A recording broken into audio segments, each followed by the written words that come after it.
बालोद जिले के दल्ली राजरा के रहने वाले दिलीप क्षीरसागर के घर उनके बगीचे में दुर्लभ ब्रह्म कमल खिला, जिसे देखने और पूजने के लिए मोहल्ले के लोग उमड़ पड़े।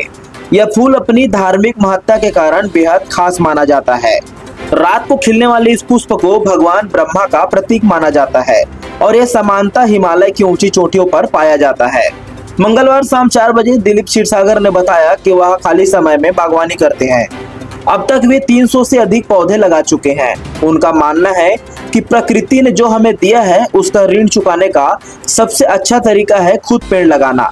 इसी समर्पण और प्रेम का परिणाम है कि उनके बगीचे में ब्रह्म कमल जैसे दुर्लभ फूल खिलते रहते हैं। उन्होंने बताया कि उन्हें माधव राम से प्रेरणा मिली थी।